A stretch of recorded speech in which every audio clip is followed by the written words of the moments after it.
नमस्कार, DV live breaking में आप सभी का बहुत बहुत स्वागत है। मैं हूं आपके साथ अंशिता और मेरे साथ मेरे सहयोगी अविनाश जी मौजूद हैं। आपका भी बहुत बहुत स्वागत है। अविनाश जी, जिस तरह से हम संसद के शीतकालीन सत्र बस शुरू होने वाला है, 1 तारीख को 1 दिसंबर से शुरू हो जाएगा और उससे पहले आज का दिन बेहद महत्वपूर्ण है क्योंकि सर्वदलीय बैठक बुलाई जा रही है और उसके बाद शाम को कांग्रेस की भी आज एक बैठक होनी है। सोनिया गांधी के आवास पर वो बैठक होगी जिसमें पूरी स्ट्रैटेजी तैयार की जाएगी कि आखिर संसद सत्र में कौन से मुद्दे उठाने हैं। हालांकि जिस तरह से राहुल गांधी लगातार प्रेस कॉन्फ्रेंस करते रहे हैं, हर मंच से कई मुद्दों को उठाते रहे हैं, उससे यह साफ है कि किन किन मुद्दों को उठाया जाना है और शायद यही वजह है कि बीजेपी खेमे में खलबली मची हुई है। राहुल गांधी के जो तेवर हैं उससे एक तरह से कहा जा सकता है कि बीजेपी डरी हुई है, केंद्र सरकार डरी हुई है और इसके चलते जो बड़ी खबर आ रही है वो ये कि राहुल गांधी को लगातार घेरने की कोशिश की जा रही है। एक के बाद एक मुद्दे उठाए जा रहे हैं जिससे राहुल गांधी की मुश्किलें बढ़ाई जाएं,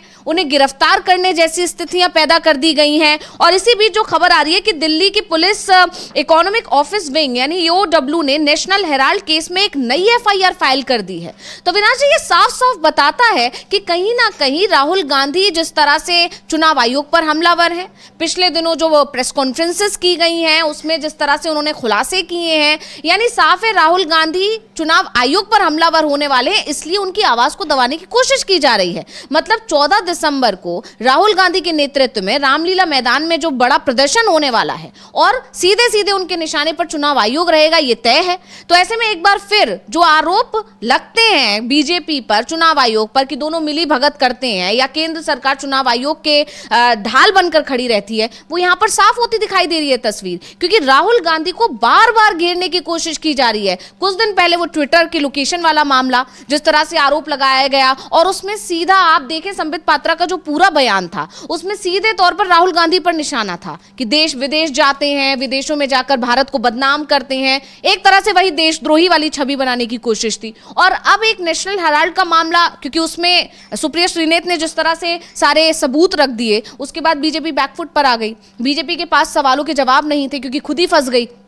उन आरोपों में जिसका कोई सिर पैर नहीं था। तो ऐसे में यहां पर अब दूसरे मामले को उठाकर राहुल गांधी को घेरने की कोशिश है। तो क्या कुछ रणनीति है? मतलब सर्वदलीय बैठक से पहले ही एक तरह से राहुल गांधी की आवाज को दबाने की कोशिश, ताकि संसद सत्र जब शुरू हो तो विपक्ष मुद्दों को उस तरह से ना उठा पाए।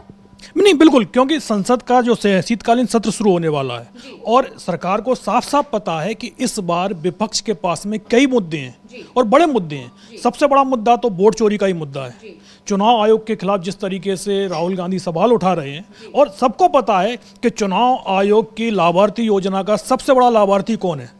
कि हर बार बीजेपी को ही चुनाव आयोग की जो भी स्कीम होती है, जो भी रणनीति चुनाव आयोग की नीतियां बनती हैं, उससे सीधा सीधा बीजेपी को फायदा होता है। और जब भी विपक्ष की तरफ से कोई सवाल पूछा जाता है तो चुनाव आयोग हमेशा उन सवालों के जवाब देने को तैयार नहीं होता और उनको फेक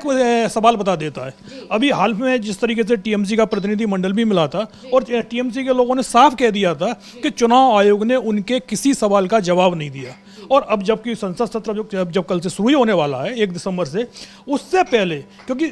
विपक्ष की तरफ से तो साफ साफ कह दिया गया है कि उनके पास में इस बार मुद्दों की कोई कमी नहीं है। और वैसे भी किसी भी सत्र में विपक्ष के पास मुद्दों की कमी नहीं होती, लेकिन सरकार ही किसी भी मुद्दे पर चर्चा को तैयार नहीं होती है। और कोशिश तो यही होती है कि किसी तरीके से सदन ही ना चले, क्योंकि सदन चलेगा तो फिर सरकार को जवाब देने पड़ेंगे। और इसीलिए सरकार पे एक तो आप देखिएगा कि हर बार सत्र छोटे से छोटा होता चला जा रहा है। इस बार भी जो शीतकालीन सत्र बुलाया गया है उसमें सिर्फ 15 बैठक होंगे। आमतौर पर ये बैठकों की संख्या 22 से 25 के बीच में होती है, लेकिन सत्र को जिस तरीके से 1 तारीख को बुलाया गया है और फिर उसके बाद 19 तारीख को खत्म भी हो रहा है। सिर्फ 15 बैठकों में सत्र खत्म हो जाएगा और इन 15 में भी आप मान के चलिएगा तकरीबन 12-13 दिन सत्र में कोई काम नहीं होगा, क्योंकि विपक्ष की तरफ से जो भी मुद्दे उठाए जाएंगे उन पर चर्चा को तैयार सरकार होगी ही नहीं। और उससे पहले जिस तरीके से राहुल गांधी को घेरने की कोशिश चल रही है, पहली कोशिश तो यही चल रही है कि किसी तरीके से राहुल गांधी को संसद पहुंचने से ही रोक दिया जाए। जिस तरीके से दिल्ली पुलिस की तरफ से एफआईआर दर्ज हुई है, एक नई एफआईआर, और एक उस केस में दर्ज हुई है जिस पर पहले से ही कई मामले दर्ज हो चुके हैं जिस केस को लेकर। सबसे बड़ी बात तो यह है कि ईडी की तरफ से जो राहुल गांधी के खिलाफ एक मामला बनाया गया है उस पर सुप्रीम जो रावजोबेनी कोर्ट है उसमें सुनवाई हो चुकी है। और सबसे बड़ी बात तो यह है कि कोर्ट ने जुलाई में सुनवाई पूरी कर ली है, फैसले को सुरक्षित रख लिया है और अब दिसंबर आने वाला है और अब तक कोर्ट ने उस पर फैसला नहीं सुनाया है। क्योंकि उसके बाद ये भी जो खबर निकल कर आ रही है उसमें यही है कि जो मामला है कि उसे जो फैसला भी इस कोर्ट को देना है वो सिर्फ इस बात पर फैसला देना है कि ईडी ने जो चार्जशीट पेश की है वो मामला बनता भी है कि नहीं बनता है। सुनवाई का मामला तो अलग है कि भाई इस पर बाद में सुनवाई होगी कि नहीं होगी। पहली बात तो यही है कि ईडी ने जो मामला दर्ज किया है वो मामला दर्ज होने योग्य है भी कि नहीं है, कि मतलब केस एक तरीके से पूरी तरीके से खारिज हो सकता है। और जिस तरीके से लगातार फैसले की जो सुनाने की तारीख बराबर 3 बार टल चुकी है और अब जो 16 दिसंबर लगी है उससे एक चीज़ तो साफ हो गई है कि ईडी के पास तक ये मैसेज है कि ये मामला खारिज होने वाला है और मामला खारिज हो उससे पहले ही एक नई एफआईआर जिस तरीके से दर्ज की जा रही है वो साफ साफ बता रही है ईडी की और सरकार की कोर्ट में जो हार होने वाली है। और जिस तरीके से राहुल गांधी के खिलाफ तमाम मुद्दे मामले दर्ज किए गए हैं और हर बार कोर्ट का फैसला राहुल गांधी के पक्ष में ही आता है। एक बस खाली अगर हम गुजरात कोर्ट का मामला हटा दें और उसको लेकर तो संजय राउत का एक बयान भी आया था कि भाई ये मामला गुजरात का है और गुजरात को लेकर हम कुछ नहीं बोल सकते, वहाँ पर कुछ भी हो सकता है। लेकिन गुजरात कोर्ट के बाद जब उसी मामले को सुप्रीम कोर्ट में चैलेंज दिया गया तो सुप्रीम कोर्ट ने गुजरात कोर्ट के फैसले को पलट दिया। तो ये साफ है सरकार कितनी भी कोशिश कर ले कोर्ट के जरिए, लेकिन जब भी मामला कोर्ट में पहुंचेगा फैसला राहुल गांधी के फेवर में ही आएगा। अब चाहे आप महाराष्ट्र कोर्ट का ही मामला देख लीजिए, सावरकर वाले मामले पर आपने काफ़ी प्रदर्शन किए, उसके बाद राहुल गांधी पर एफआईआर दर्ज कराई गई, लेकिन जब मामला कोर्ट में पहुंचता है तो पता चलता है खाली डब्बा खाली बोतल वाला ऐसा किताब हो जाता है। आपके पास में कोई सबूत नहीं है, सिर्फ और सिर्फ कोशिश यही होती है कि राहुल गांधी के खिलाफ केस दर्ज किए जाएं, उनको रोका जाए, कोर्ट में बुलाया जाए और उस पर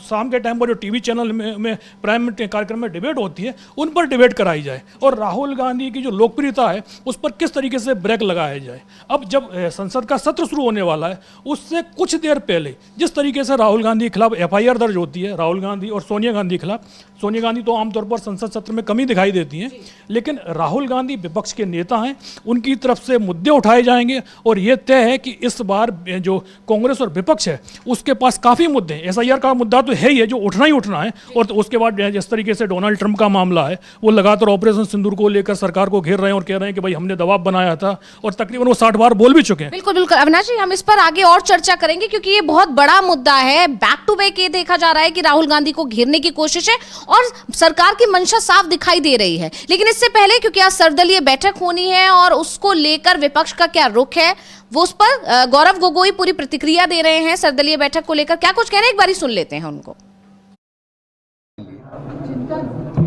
जिसमें से सिर्फ 15 दिनों के अंदर चर्चा हो सकती है, शायद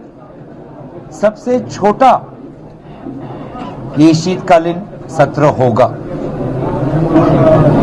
और इस शीतकालीन सत्र के आयोजन में देरी भी हुई है और इसीलिए ऐसा लगता है कि सरकार खुद पार्लियामेंट को डिरेल करना चाहती है। हमने सुरक्षा की बात उठाई कि इस शीतकालीन में सुरक्षा से जुड़े हुए अहम मुद्दों पर चर्चा हो, जिसमें से सबसे पहले आता है राष्ट्र सुरक्षा। दिल्ली में जो ब्लास्ट हुआ वो कहीं ना कहीं हमारी कानूनी और गृह विभाग की विफलताओं का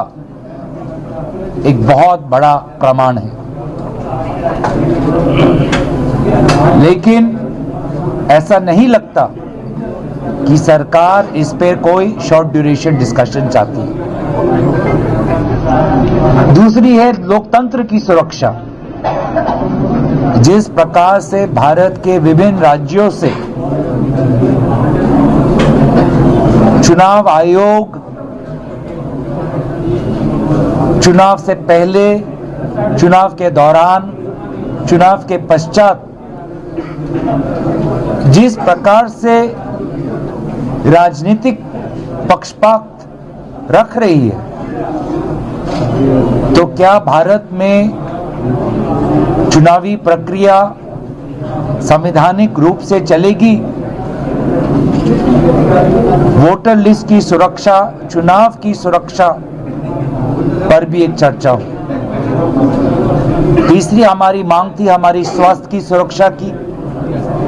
जिस प्रकार से आज वायु प्रदूषण बढ़ रहा है देश के हर कोने में। चौथी विषय थी हमारी आर्थिक सुरक्षा की। जो किसान है,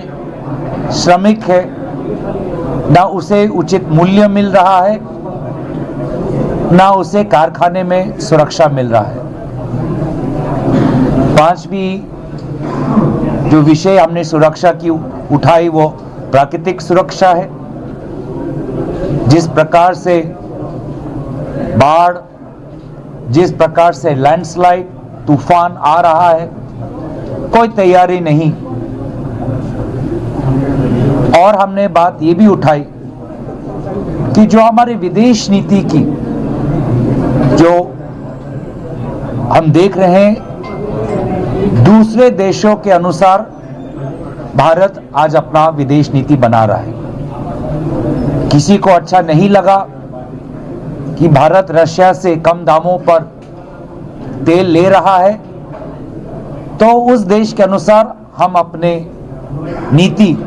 को बदलने की कोशिश कर रहे हैं। एक और देश पड़ोस में ही आज अपने सेना पर और पैसे खर्च कर रहा है, इन्वेस्ट कर रहा है, और हम तैयार नहीं। आज हमारा डेटा भी सुरक्षित नहीं। आर्टिफिशियल इंटेलिजेंस के युग में जिस प्रकार से तैयार होना चाहिए, हमने सदन के अंदर एक बार भी सुचारू रूप से इस पे चर्चा नहीं की। तो कहीं ना कहीं ऐसा लगता है कि पूरे संसदीय मर्यादा को दफनाने का काम वर्तमान की सरकार कर रही है, डिरेल कर रही है, कब्र खोद रही है भारत के लोकतंत्र की इस परंपरा की। और इसीलिए इस विषय पर सारे विपक्षी दल एकजुट है। हम कल आदरणीय खड़गे जी के साथ हमारे सारे दलों की बैठक भी होगी, और मुझे लगता है कि जरूरी है कि ये लोकतंत्र के मंदिर में सिर्फ एक विशेष व्यक्ति की भजन और जयगान न हो। इस लोकतंत्र के मंदिर में लोकतंत्र की परंपरा, संविधान की सुरक्षा और सुरक्षा के जो विभिन्न विषय हमने उठाए उस पर चर्चा हो, ना कि एक विशेष व्यक्ति की भक्ति और उनके प्रति भक्ति या उनका जयकार। धन्यवाद।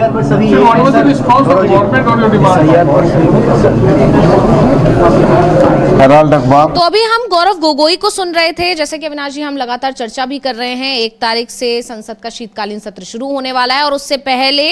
आज बहुत ज्यादा महत्वपूर्ण दिन है, क्योंकि अभी सर्वदलीय बैठक हुई और इसके बाद कांग्रेस की बैठक होगी शाम में, उसमें चर्चा की जाएगी। और उसके बाद गौरव गोगोई ने बहुत बड़ी अभी जानकारी दी है कि इसके अगले दिन यानी कि कल मल्लिकार्जुन खड़गे सभी दलों की एक बैठक करेंगे, जिसमें विपक्षी जो दल हैं, इंडिया गठबंधन की एक बैठक होगी, और उसमें फिर आगे की रूपरेखा तैयार की जाएगी। और इसके साथ ही गौरव गोगोई को हमने सुना, उन्होंने साफ साफ बताया कि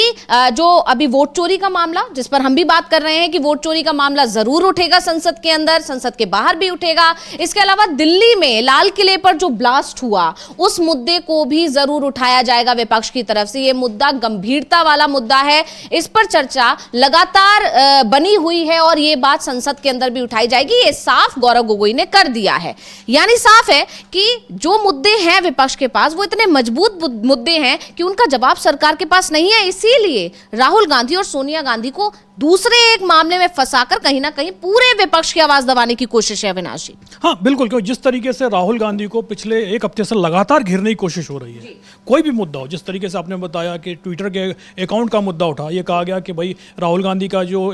सोशल मीडिया अकाउंट है वो विदेश से ऑपरेट हो रहा है, लेकिन उसके बाद तुरंत ही कांग्रेस ने बीजेपी जो नैरेटिव सेट करना चाह रही थी थी उसको पूरी तरीके से खारिज कर दिया और यह बताया कि भाई ये ट्विटर की गलती है कि उसमें कोई ग्लिच आया हुआ है जिसके चलते जो उसकी लोकेशन है वो गलत शो कर दी जाती है। बोले आप खुद ही देख लीजिए कि गुजरात बीजेपी का अकाउंट है वो भी आयरलैंड से ऑपरेट हो रहा है। तो इसका मतलब ये है कि भाई जो बीजेपी की को जो भी एक तरीके से आपको व्यूज़ मिलते हैं या आपको लाइक दिखाई देते हैं वो इंडियंस नहीं, वो विदेशी कंपनियां संभाल रही हैं और वो जो लाइक वगैरह हैं जो विदेश से आ रहे हैं वो ऐसा कुछ भी नहीं है। तो जब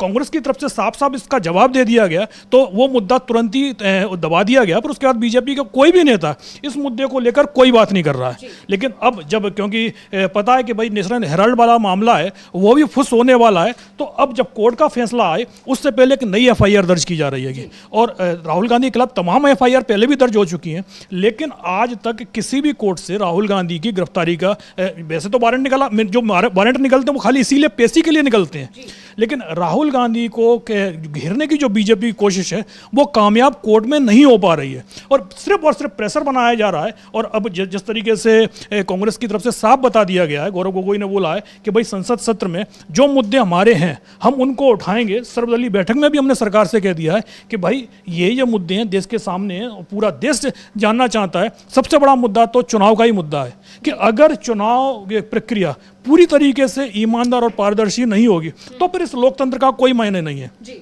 अगर विपक्ष कोई सवाल उठा रहा है और चुनाव आयोग लगातार उसका जवाब देने से इनकार कर रहा है तो फिर विपक्ष कहाँ जाएगा भाई? फिर उस मुद्दे को संसद में उठाया जाएगा या फिर सड़क पर लड़ाई होगी।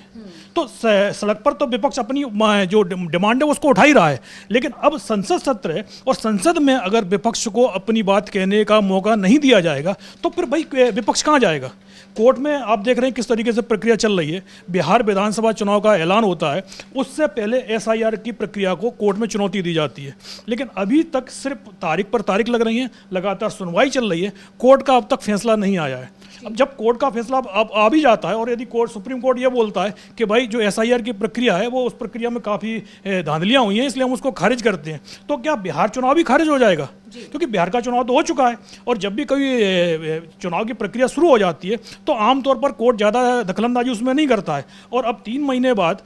जो 5 राज्यों के विधानसभा चुनाव का भी ऐलान हो जाएगा, तो फिर अगर कोर्ट सुप्रीम कोर्ट तब तक फैसला नहीं दे पाता है तो फिर ये मान के चलिएगा कि जो फैसला है वो काफ़ी लंबे समय तक के लिए टल जाएगा। तो तब तक जो विपक्ष है वो क्या करेगा? अब उसी को लेकर जिस तरीके से गौरव गोगोई बोले कि हमने सरकार को बता दिया है कि एसआईआर के मुद्दे पर हम संसद में उठाएंगे और सरकार को उस पर चर्चा करनी चाहिए। विपक्ष ने बोल तो दिया है, लेकिन क्या सरकार इसके लिए तैयार होगी? क्योंकि तमाम बार हमने देखा है कि विपक्ष सर्वदलीय बैठक में जो मुद्दे उठाता है और आमतौर पर सरकार की तरफ से सर्वदलीय बैठक में तो जवाब नहीं मिलता है, लेकिन जब संसद में वो मुद्दा उठाया जाता है तो लोकसभा स्पीकर हो चाहे राज्यसभा के सभापति हो, विपक्ष को उनके मुद्दे उठाने की इजाजत नहीं देते हैं। जी बिल्कुल, जिस तरह से अविनाश जी इससे पहले किरण रिजिजू का सर्वदलीय बैठक होने से पहले जो बयान आया था उसमें यही कहा था कि विपक्ष को सुना जाएगा, लेकिन विपक्ष को सुना जाएगा ये बात तब मानी जाएगी जब असल में संसद के अंदर जब इन मुद्दों पर चर्चा होगी, खासकर वोट चोरी का मुद्दा,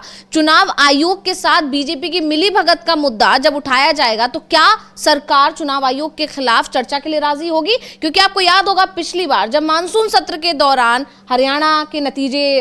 पर चर्चा करने के लिए राहुल गांधी बार बार उस मुद्दे को उठा रहे थे, लेकिन बात ही नहीं की जा रही थी सरकार की तरफ से। बार बार ये कहा जा रहा था कि चुनाव आयोग के मामले में हम कोई हस्तक्षेप ही नहीं कर सकते हैं। तो जिस तरह से केंद्र सरकार बार बार ढाल बनकर आती है और बड़ी बात यह कि एक तरफ सरकार का कहना है कि वो हस्तक्षेप नहीं कर सकते हैं, दूसरी तरफ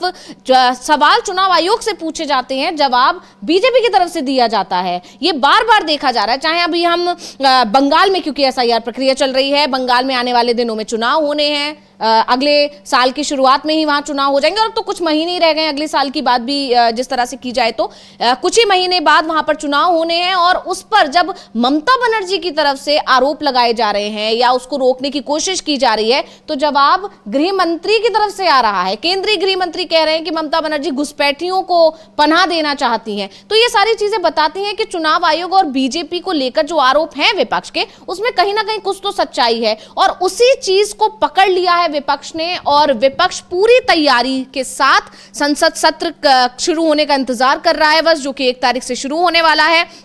और उसी को लेकर बीजेपी या कहें कि केंद्र सरकार भांप चुकी है कि इस बार राहुल गांधी का या पूरे विपक्ष का जो तेवर है वो बहुत आक्रामक रहने वाले, क्योंकि अभी हमने गौरव गोगोई को सुना और उन्होंने साफ साफ कहा कि पूरे विपक्ष एकमत है, एकजुट होकर सारी बातें की जा रही है। और जिस तरह से उन्होंने बताया कि कल मल्लिकार्जुन खड़गे पूरे विपक्षी नेताओं की, विपक्षी जो दल हैं उनका जो मीटिंग करने वाले हैं, तो ये मैसेज देने की कोशिश है कि विपक्ष में के अंदर कोई बिखराव नहीं है और ये मोदी सरकार की चिंता बढ़ाने वाला है। नहीं, बिल्कुल, क्योंकि ना तो विपक्ष के अंदर बिखराव है, ना कांग्रेस के अंदर बिखराव है, विपक्ष के किसी भी दल के अंदर बिखराव नहीं है। प्रधानमंत्री नरेंद्र मोदी की तरफ से जरूर कोशिश हो रही है कि किसी तरीके से विपक्ष को कमजोर किया जाए, विपक्ष को तोड़ा जाए। यहाँ तक कि कांग्रेस में भी टूट फूट की वो बात कर चुके हैं, लेकिन कांग्रेस के अंदर चाहे विपक्ष के अंदर पूरी तरीके से एकजुटता बनी हुई है। और जिस तरीके से आपने SIR की बात की, आप ये देखिए कि SIR इस समय 12 राज्यों में हो रहा है। बीजेपी की कई राज्यों में सरकार है और कई राज्यों में विरोधी दलों की सरकार है। तो आप ये देख लीजिएगा कि कहीं पर भी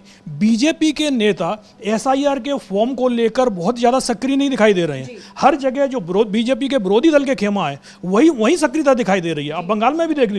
लीजिए, बंगाल में बीजेपी मुख्य विपक्षी पार्टी है, लेकिन वहाँ TMC के कार्यकर्ता जिस तरीके से गणना प्रपत्र पर लगातार नजर रखे हुए हैं, जो पब्लिक से कह रहे हैं कि भाई ज़्यादा से ज़्यादा भरो, भले ही उनकी लड़ाई SIR को लेकर चल रही है, लेकिन TMC को यह पता है कि जो चुनाव होना है वो तो इसी वोटिंग लिस्ट पर होगा जो SIR के बाद तैयार होगी। अगर कोर्ट का फैसला नहीं आता है तो भाई अपनी तैयारियों को क्यों छोड़ा जाए। आसाम में आप देख लीजिएगा, आसाम में सरकार बीजेपी की है, लेकिन वहां पर भी सक्रिय कांग्रेस ही दिखाई दे रही है, क्योंकि बीजेपी को साफ पता है कि भाई उनका काम तो चुनाव आयोग कर ही रहा है, तो हमको काम करने की क्या जरूरत है। जरूरत तो विपक्ष को है, उसको ही नजर रखनी है, और वो विपक्ष कितनी भी नजर रख ले। जिस तरीके से बिहार में देखा गया कि SIR की प्रक्रिया में जो विपक्ष ने अपने BLO नियुक्त किए थे, लेकिन हुआ क्या वहां पर, चुनाव की प्रक्रिया खत्म हुई, उसके बाद तमाम जो धांधली के मामले निकलकर सामने आए कि किस तरीके से एक छोटे से कमरे में 400 और 500 वोटर निकलकर आए हैं। तो अब लेकिन चुनाव हो चुका है, नतीजे आ चुके हैं, तो अब उस पर ज़्यादा कुछ हो भी नहीं सकता है।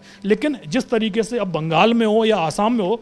SIR को लेकर विपक्ष की तैयारी चल रही है, तो उम्मीद तो विपक्ष यही कर रहा है कि भाई आपने जिस तरीके से बिहार में धांधली कर ली, उस तरीके की धांधलियां नहीं हो पाएं। लेकिन SIR की प्रक्रिया में, क्योंकि जो सबसे बड़ा मुद्दा है, विपक्ष की तरफ से लगातार कहा जा रहा है कि आप जो वोटिंग लिस्ट तैयार करें वो मशीन रीडेबल फॉर्मेट में हमको दे दीजिएगा। और अगर मशीन रीडेबल फॉर्मेट में वोटिंग लिस्ट नहीं मिलती है तो विपक्ष कितनी भी कोशिश कर ले, कहीं ना कहीं एक चूक रह जाएगी। और जहाँ पर चुनाव काफ़ी टाइट होता है, वहाँ 1-2% वोट का मार्जिन बहुत बड़ा मार्जिन बन जाता है। तो ऐसे में सुप्रीम कोर्ट में भी मामला चल रहा है। विपक्ष की कोशिश है कि सदन में ये मुद्दा उठाने की इजाज़त स्पीकर की तरफ से मिले। अब किरण रिजिजू ने जिस तरीके से बोला है कि भाई विपक्ष की बात सुनी जाएगी, लेकिन भाई सुनी नहीं जानी है, उस पर चर्चा होनी चाहिए, सरकार को जवाब देना चाहिए। क्या सरकार जवाब देने को तैयार है कि बस खाली आप विपक्ष की बात सुन लेंगे लेकिन उस पर कोई आगे कार्रवाई नहीं होगी, ना ही आप उस विपक्ष के जो मुद्दे हैं, विपक्ष के जो सवाल हैं, उनके जवाब भी नहीं देंगे। जब तक सरकार जवाब नहीं देती है और विपक्ष ने जो सवाल उठाए हैं उनको उनका समाधान नहीं करती है, तब तक जो मुद्दे हैं वो मुद्दे बने ही रहेंगे। और जिस तरीके से बिहार चुनाव को लेकर सवाल उठे हैं, उससे पहले महाराष्ट्र को लेकर उठे हैं, और जिस तरीके से वोट चोरी को लेकर राहुल गांधी लगातार खुलासे कर रहे हैं, 3 उनकी प्रेस कॉन्फ्रेंस हो चुकी हैं। और पिछले दिनों तो जो कर्नाटक की SIT है उसने जिस तरीके से बताया है कि कैसे खुलासे की, मतलब एक तरह जो वोट चोरी की गई है उसके लिए विदेशी कंपनियां, अमेरिकी कंपनियों तक की मदद ली गई है। तो और उससे साफ दिखाई दे रहा है कि इस पूरे मुद्दे की जो संसद में चर्चा कराई जानी चाहिए, सरकार को जवाब देना चाहिए, चुनाव आयोग से भी को नोटिस भेजना चाहिए कि भाई उनकी तरफ से भी जवाब आए कि भाई इस मुद्दे में जिस जो घपले और घोटाले उजागर हो रहे हैं उसको रोकने के लिए चुनाव आयोग क्या तैयारी कर रहा है। जी बिल्कुल, यहाँ पर उसी तरह से तैयारियां हो रही हैं और सर्वदलीय बैठक में सारे मुद्दों को रखा गया। अब तैयारी होगी कांग्रेस की बैठक में, जो कि आज शाम को होने वाली है, कि कांग्रेस किस तरह से मुद्दे उठाएगी। और ये साफ हो चुका है, गौरव गोगोई बता चुके हैं कि किन किन मुद्दों को उठाने वाला है, लेकिन और स्ट्रैटेजी तैयार की जाएगी, क्योंकि विपक्ष ये बात जानता है कि उसकी आवाज दबाने की कोशिश की जाएगी, जिस पर अभी हम चर्चा भी कर रहे थे अविनाश जी। जैसे कि आपने बताया कि लगातार सत्र का जो समय है वो कम होता जा रहा है, अब सिर्फ 15 बैठकें होंगी। और इसको लेकर राहुल गांधी पहले ही कह चुके हैं, जिस दिन तारीख आई थी उसके बाद ही राहुल गांधी का बयान आ गया था कि सिर्फ सिर्फ विपक्ष के सवालों से बचने के लिए ही सत्र का जो समय है उसको लगातार छोटा किया जा रहा है, दिन लगातार कम किए जा रहे हैं, जिससे कम बैठकें होंगी तो विपक्ष को बात करने का मौका नहीं मिलेगा, विपक्ष को अपनी बात रखने का मौका नहीं मिलेगा और इसीलिए विपक्ष को और जबरदस्त स्ट्रैटेजी तैयार करनी है। यही वजह है कि पहले कांग्रेस आज बैठक कर रही है और उसके बाद अगले दिन मल्लिकार्जुन खड़गे सभी दलों की बैठक बुला रहे हैं और उसमें फिर स्ट्रैटेजी तैयार की जाएगी। इसके साथ ही पैरेलली जो 14 दिसंबर को जो एक बड़ा आंदोलन होना है, रामलीला मैदान में जो आंदोलन होना है, उस पर भी निगाहें सभी की टिकी हुई हैं और इसीलिए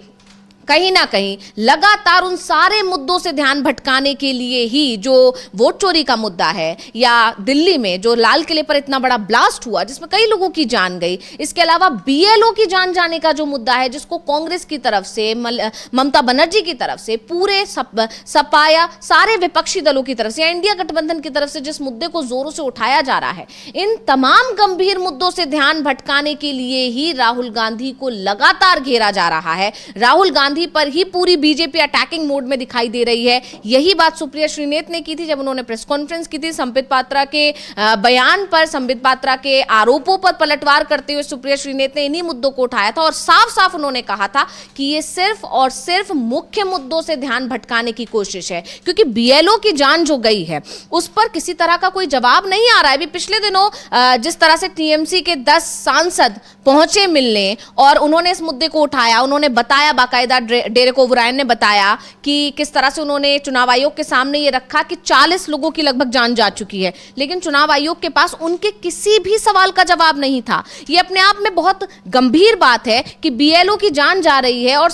चुनाव आयोग उस पर कुछ भी कहने को राजी नहीं है। तो 5 सवाल और पूछे गए। तो ये सारी चीजें बताती हैं कि सिर्फ और सिर्फ जो आरोप विपक्ष की तरफ से लगाए जा रहे हैं उसमें कहीं ना कहीं कुछ तो सच्चाई है। अविनाश नहीं, बिल्कुल जिस तरीके से टीएमसी की तरफ से कहा गया, डेरेक ओब्रायन ने साफ साफ बोल दिया कि चुनाव आयोग के जो हाथ हैं वो खून से रंगे हुए हैं और उस मुद्दे पर चुनाव आयोग की तरफ से जवाब तो नहीं आया, बल्कि बाद में जैसे टीएमसी का प्रतिनिधिमंडल उनसे मुलाकात करके पहुंचता है, टीएमसी ने जो 5 सवाल उठाए उनके जवाब नहीं मिलते हैं। लेकिन उसके कुछ देर बाद चुनाव आयोग की तरफ से जो पश्चिम बंगाल के मुख्य सचिव हैं और उसके जो डीजीपी हैं उनको एक चिट्ठी जरूर भेज दी जाती है और ये कह दिया जाता है कि बीएलओ की सुरक्षा करें कि वो किसी के दबाव में काम ना करें। अरे भाई, सबसे बड़ा दबाव तो चुनाव आयोग का ही उनके ऊपर पड़ रहा है कि आप कम से कम समय में जो काम 2 साल का है उस काम को करने के लिए आपने उनको 1 महीने से भी कम का समय दिया है। तो एक तरीके से जो चिट्ठी की जो भाषा है अगर उसको देखा जाए तो सीधा सीधा यही आदेश है कि भाई चुनाव आयोग का जो दबाव बीएलओ पर पड़ रहा है उसको रोका जाए। तो भाई जो बीएलओ डिमांड कर रहे हैं कि जो आपने हमें समय दिया है उस समय को बढ़ाया जाए, कुछ एक्स्ट्रा समय दिया जाए कि भाई 2 साल का काम है, आप उसको इस तरीके से 1 महीने के अंदर नहीं कर सकते। या फिर जिस तरीके से बिहार चुनाव के समय पर हमने देखा था एसआईआर जब चल रहा था तो जिस बीएलओ का एक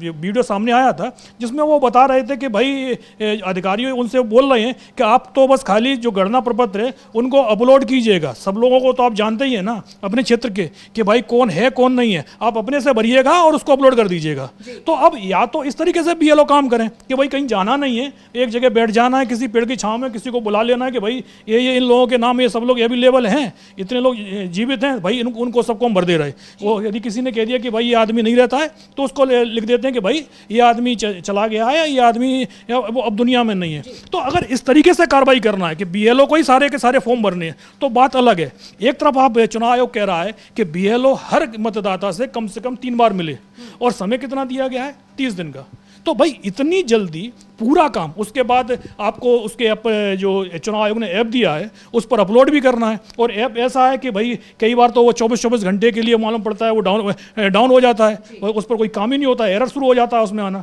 तो बीएलओ कोई काम भी नहीं कर पाते हैं। लेकिन चुनाव आयोग की जितनी भी गलतियाँ हैं वो सारी माफ़ हैं, सारा का सारा जो प्रेशर है वो पूरा का पूरा बीएलओ के ऊपर रख दिया गया है। और उसके बाद जिस तरीके से बीएलओ की मौत की खबरें आ रही हैं, 60 से ज़्यादा बीएलओ की जान जा चुकी है और खाली बंगाल का मामला नहीं है बल्कि गुजरात में भी है, मध्य प्रदेश में भी है। यहाँ तो भाई बीजेपी की सरकार है ना, तो फिर ये बात बीजेपी बताए कि भाई वहाँ बीएलओ की जान क्यों जा रही है। बंगाल में तो आपने कह दिया कि भाई टीएमसी के लोग दबाव बना रहे हैं, लेकिन गुजरात में और मध्य प्रदेश में कौन दबाव बना रहा है। यहाँ तो बीजेपी की सरकार बनी हुई है भाई और लंबे समय से सरकार है। मध्य प्रदेश में यदि 1 साल का समय बीच का हटा दिया जाए तो फिर आप देखिएगा 2003 के बाद से लगातार बीजेपी की सरकार चली आ रही है। गुजरात में तो और भी 1998 से और लगातार कंटिन्यू, वहाँ तो कांग्रेस को 6 महीने का भी मौका नहीं मिला है। तो जब जिन जगह बीजेपी की सरकार लंबे समय से चली आ रही है वहाँ बीएलओ की जान जा रही है, तो फिर आपको जवाब देना है कि भाई किस तरीके से चुनाव आयोग के दबाव में बीएलओ को काम करना पड़ रहा है। और अगर इस समय सीमा नहीं बढ़ाई जाती है तो फिर जिस तरीके की धांधलियाँ, जिस तरह की कमियाँ बिहार की वोटिंग लिस्ट में दिखाई दी हैं, उसी तरह की कमियाँ संभवतः आपको दिखाई दें बंगाल की वोटिंग लिस्ट में। या फिर जिस तरीके से शुभेंदु अधिकारी दावा कर रहे हैं, बीजेपी के नेता या बीजेपी के दूसरे नेता बोल रहे हैं कि भाई हम 2 करोड़ लोगों के नाम काटने वाले हैं, और किन लोगों के नाम कटेंगे ये भी वो बता रहे हैं कि भाई जो नाम कटने हैं वो वहाँ पर जो अल्पसंख्यक मुस्लिम समुदाय के लोग हैं उनके नाम काटेंगे और दलितों के नाम काटेंगे, बाकियों के नाम नहीं काटेंगे। यानी जो लोग बीजेपी को वोट नहीं देते हैं हम उनके नाम काटेंगे और उनको घुसपैठिए बता देंगे। तो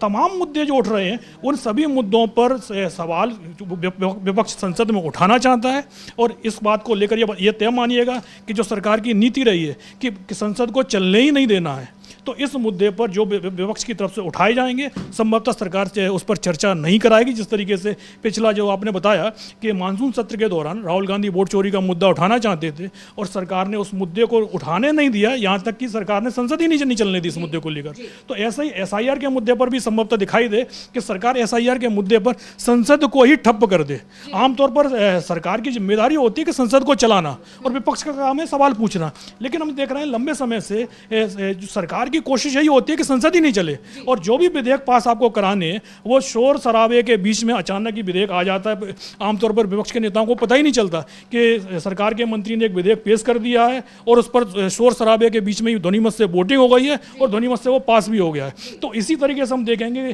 कि शुरुआत में संसद नहीं चलते, सरकार चलने दे और जो 10 विधेयकों की चर्चा चल रही है कि सरकार करीब 10 विधेयक लेके आना चाहती है, तो उनमें से अधिकांश विधेयक उसी तरीके से जिस तरीके से लगातार परंपरा चली आ रही है उसी तरीके से पास भी करा ले जाए। जी बिल्कुल, यानी यहाँ पर सरकार की इस बार भी यही कोशिश रहेगी कि कैसे सिर्फ वो अपने जो से विधेयक पास कराने उसको कराए और जैसे ही उसको लगेगा कि अब विपक्ष मुद्दों को उठाएगा, जोर शोर से उठाएगा, वैसे ही कहीं ना कहीं अनिश्चितकालीन सत्र को संसद को ठप कर दिया जाएगा। जैसे कि लगातार आप बता रहे हैं कि पिछले दिनों परंपरा रही है, जब भी कोई मुख्य मुद्दा उठने वाला होता है उससे पहले ही सत्र को खत्म कर दिया जाता है। और बड़ी बात यह है कि इस बार फिर से जो कांग्रेस की या सभी विपक्षी दलों की जो स्ट्रैटेजी है उसमें एक और मुद्दा है कि ट्रंप बार बार जो बातें उठा रहे हैं, सीज फायर का मुद्दा या जिस तरह से रूस से तेल ना खरीदने का मुद्दा, जिस तरह के ट्रंप बार बार दावे कर रहे हैं उस पर भी पीएम मोदी से सवाल एक बार फिर राहुल गांधी कर सकते हैं, यह तय माना जा रहा है। और किस तरह से विपक्ष की आवाज दबाई जाती है,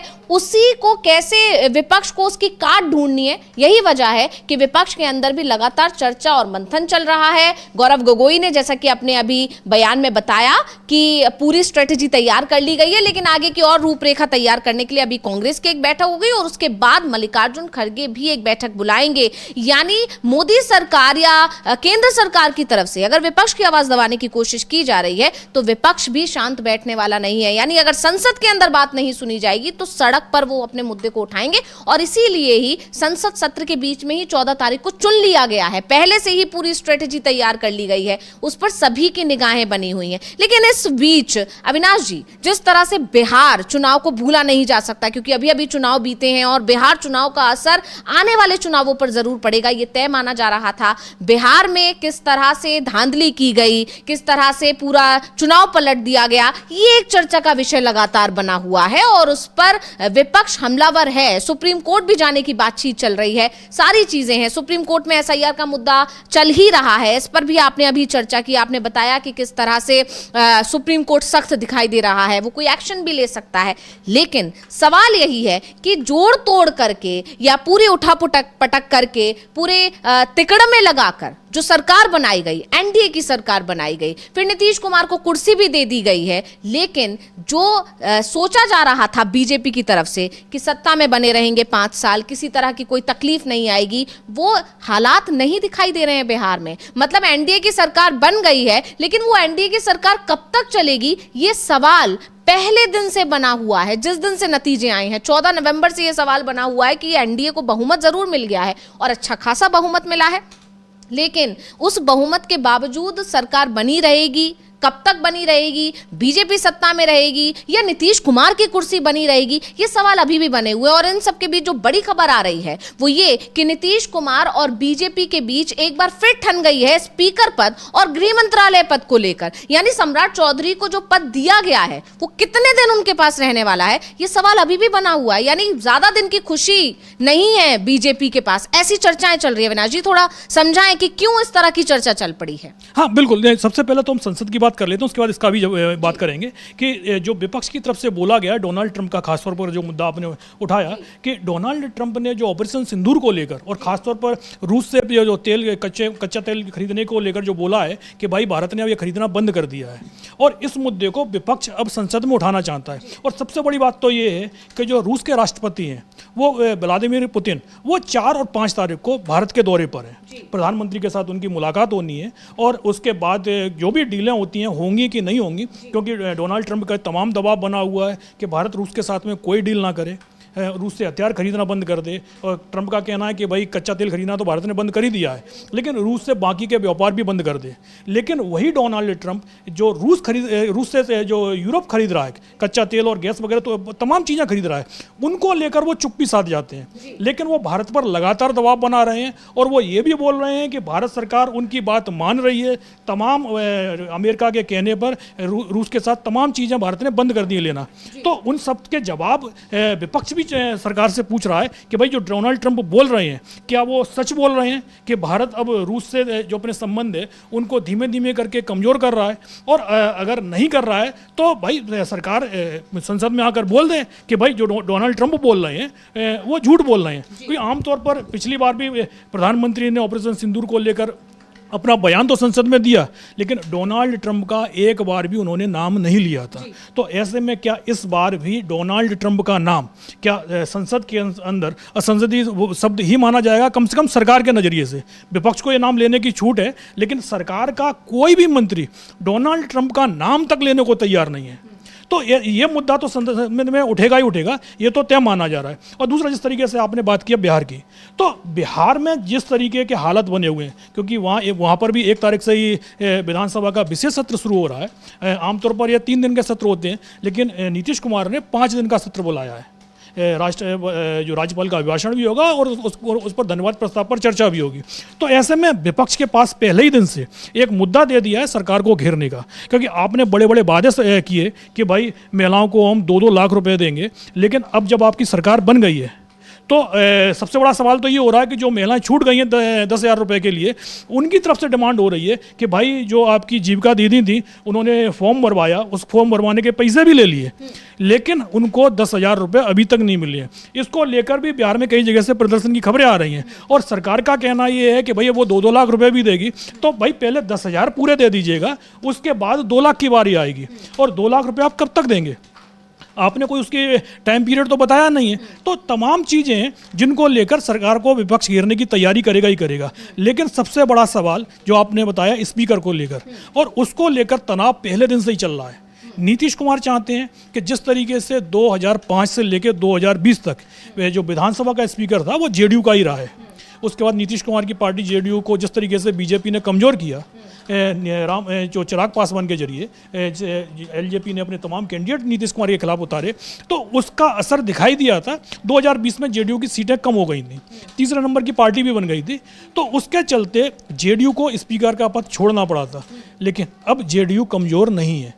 सबको पता है कि भाई उस भले ही वो दूसरे नंबर पर आई है, लेकिन बीजेपी और जेडीयू के बीच में सिर्फ 5 सीटों का अंतर है, और ये अंतर कभी भी खत्म भी हो सकता है। कि जिस तरीके की चर्चाएं चल रही हैं कि तमाम जो दूसरी पार्टियां हैं उनके विधायक नीतीश कुमार के संपर्क में हैं और वो पाला बदलकर जेडीयू में भी आ सकते हैं। तो ऐसे में जो 4 सीटों का जो अंतर है दोनों के बीच में, ये अंतर तो कभी भी खत्म हो जाएगा। लेकिन सबसे बड़ा मुद्दा जो स्पीकर पद को लेकर है, और ये कहा जा रहा है कि जब सम्राट चौधरी को लेकर दबाव बनाया गया कि भाई गृह मंत्रालय सम्राट चौधरी को दे दिया जाए, तो उसी समय जेडीयू की तरफ से कहा गया था कि हम भाई गृह मंत्रालय तो दे देंगे, लेकिन बदले में स्पीकर के पद पर बीजेपी को अपनी दावेदारी पीछे लेनी पड़ेगी। और अब जब 2 तारीख को विधानसभा स्पीकर का चुनाव होना है, और ये कहा जा रहा है कि बीजेपी फिर से नीतीश कुमार पर दबाव बना रही है कि स्पीकर का पद उनको ही दिया जाए। कि बीजेपी के विधायक ही स्पीकर बने और इसके बाद जेडीयू और बीजेपी के बीच में तमाम तरह की जो मुद्दों को लेकर फिर से विवाद शुरू हो गया है और उस पर महागठबंधन की भी नज़र बनी हुई है कि आप ये मान के चलिएगा कि अभी भी स्थितियां वही हैं कि अगर नीतीश कुमार पलटी मारते हैं, फिलहाल तो इसकी उम्मीद कम दिखाई दे रही है, ना के बराबर है, तो वो महागठबंधन के साथ आराम से सरकार बना सकते हैं और इस बार कोई दिक्कत भी नहीं है, 5 साल तक उनकी सरकार उधर चलेगी भी। लेकिन जो मुद्दा इस समय स्पीकर को लेकर यहाँ फंसा हुआ है और ये कहा जा रहा है कि जो गृह मंत्रालय के बदले में स्पीकर पद छोड़ने को बीजेपी तैयार हुई थी, अगर बीजेपी फिर से स्पीकर का पद मांगती है तो फिर जेडीयू की तरफ से भी कहा गया है कि फिर गृह मंत्रालय हमको वापस दे दिया जाए और अगर गृह मंत्रालय नहीं देते हैं तो फिर स्पीकर का पद मत मांगिएगा। तो अब उसके बाद ये भी खबर आई है कि नीतीश कुमार अब जल्दी अपने मंत्रिमंडल का विस्तार भी करने वाले हैं और ये विस्तार सिर्फ और सिर्फ गृह मंत्रालय को लेकर ही हो रहा है। जेडीयू के कुछ मंत्री तो बनाए जाएंगे क्योंकि 6 मंत्री तो बीजेपी से कम बनाई गए उनके और ये पहले से तय हो गया था, जब नतीजे आए थे तब ये क्लियर हो गया था कि जितने मंत्री बीजेपी के होंगे उतने ही मंत्री जेडीयू से बनाए जाएंगे। बीजेपी के 14 मंत्री हैं, अभी जेडीयू ने 8 बनाए हैं, तो ये मान के चलिएगा कि कम से कम 6 मंत्री तो जेडीयू के बनाए ही जाएंगे। 9 सीटें खाली हैं, अगर बीजेपी का एक आध मंत्री शामिल होता है तो जितने मंत्री बीजेपी के शामिल होंगे 6 प्लस उतने ही मंत्री जेडीयू के भी शामिल होंगे, क्योंकि 9 सीटें बाकी हैं। अगर बीजेपी का एक शामिल होता है तो फिर जेडीयू के 7 मंत्री दिखाई देंगे आपको मंत्रिमंडल विस्तार में। लेकिन ये विस्तार सिर्फ और सिर्फ गृह मंत्रालय को लेकर ही अटका हुआ है कि नीतीश कुमार ने पहले से तय कर लिया था कि अगर स्पीकर पद पर कोई दिक्कत आती है तो फिर जो मंत्रिमंडल विस्तार होगा उसके बाद फिर मंत्रियों के विभागों में नए सिरे से फेरबदल भी होगा और उसके बाद आप देखिएगा कि अगर बीजेपी का स्पीकर बनता है तो फिर गृह मंत्रालय नीतीश कुमार अपने पास वापस ले लेंगे। जी बिल्कुल। और यहाँ पर एक तरह से चर्चा ये भी चल रही है अविनाश जी कि पैरेलली नीतीश कुमार और महागठबंधन के बीच भी कहीं ना कहीं कुछ चर्चा है। महागठबंधन इस पूरे घटनाक्रम पर बारीकी से नजर बनाए हुए है, क्योंकि ये भी तय माना जा रहा है पहले ही दिन से कि बीजेपी की पूरी कोशिश रहेगी जो कुछ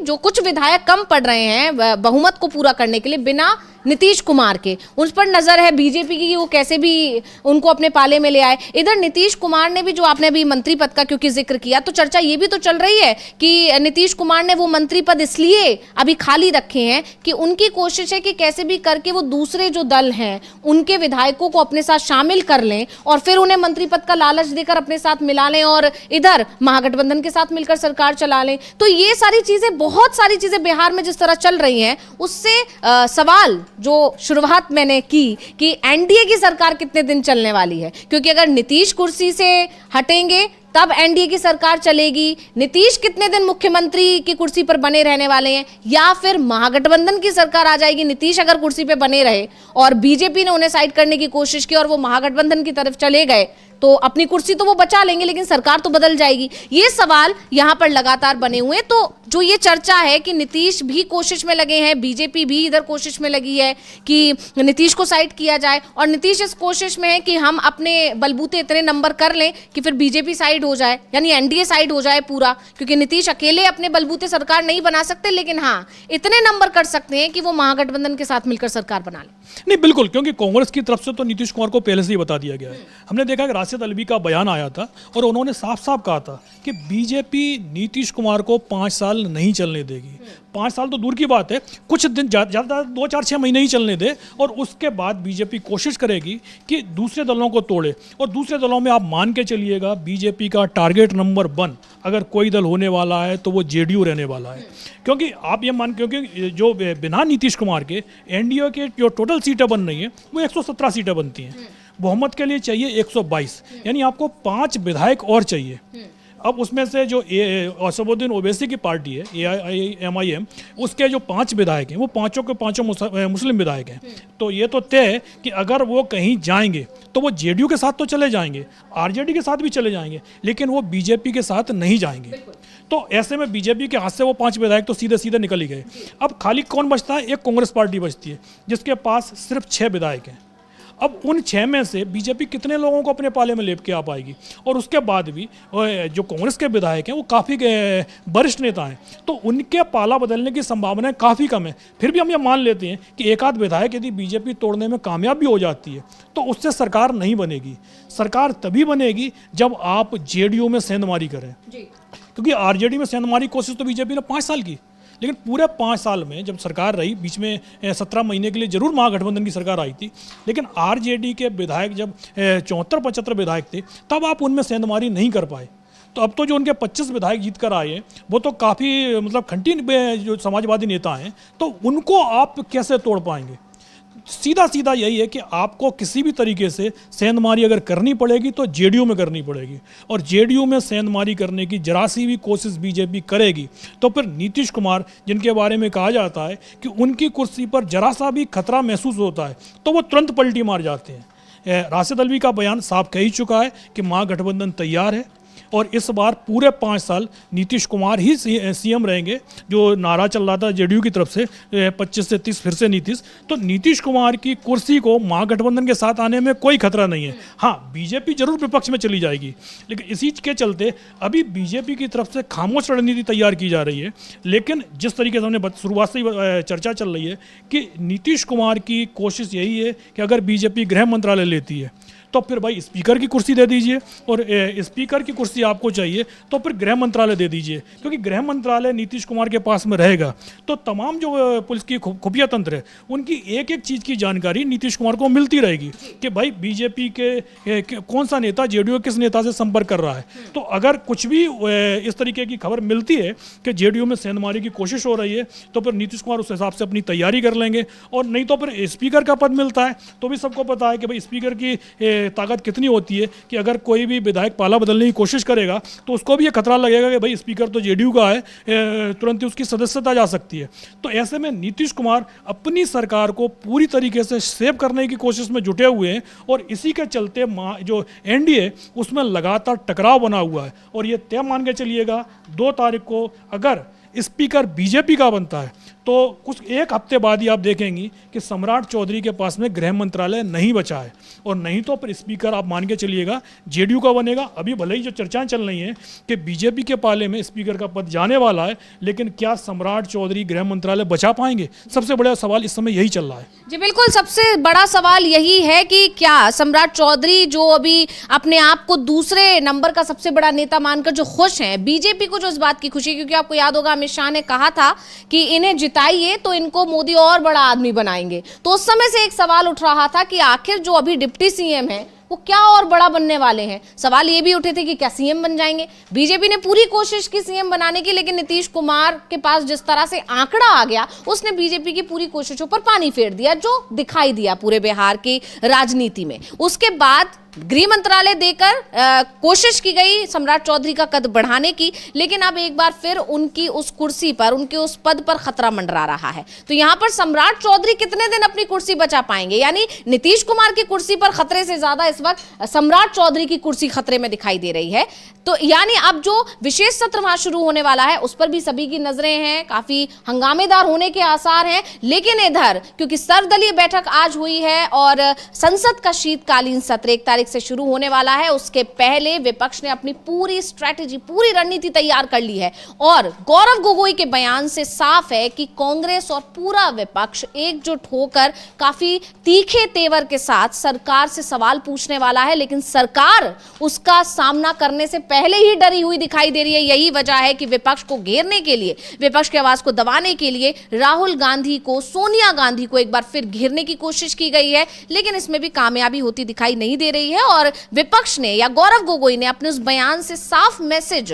सरकार तक पहुंचा दिया है कि आप कोशिश कितनी कर ले, लेकिन हमारे सवाल बने हुए हैं कि आखिर दिल्ली में ब्लास्ट कैसे हुआ, क्यों हुआ, यह सवाल पूछा जाएगा। आखिर एसआईआर प्रक्रिया इतनी जल्दबाजी में क्यों की जा रही है, यह सवाल पूछा जाएगा। वोट चोरी को लेकर जो आरोप राहुल गांधी ने लगाए हैं उनको लेकर सबूत मांगे जाएंगे कि चुनाव आयोग से पूछिए कि आखिर ऐसा क्यों हो रहा है, बीएलओ की जान क्यों गई है, यह सवाल जरूर पूछा जाएगा। और इसके अलावा ट्रंप बार बार क्यों कह रहे हैं कि सीज फायर उनके दबाव में हुआ है, ये सारे सवाल जरूर उठाए जाएंगे। ये बात विपक्ष की तरफ से साफ मैसेज सरकार को दे दिया गया। और इसके बाद अब कांग्रेस की बैठक होनी है, आज शाम को ही होनी है, उस पर सभी की निगाहें हैं कि क्या कुछ होता है, उसमें क्या बताया जाएगा, उसकी हम चर्चा करेंगे, उसको भी आप तक पहुंचाएंगे उस पूरी जानकारी को। इसके अलावा मल्लिकार्जुन खड़गे जो कल बैठक करने वाले हैं इंडिया गठबंधन की, सभी दलों की, उस पर भी लगातार निगाहें बनी हुई हैं, सारी जानकारी हम आप तक पहुंचाएंगे। जाएंगे। फिलहाल बहुत बहुत धन्यवाद अविनाश जी, तमाम जानकारी हमारे दर्शकों को देने के लिए, और बहुत बहुत धन्यवाद मेरे तमाम दर्शकों का इस कार्यक्रम में बने रहने के लिए। इसी के साथ मुझे यानी अंशिता को दीजिए इजाजत। नमस्कार।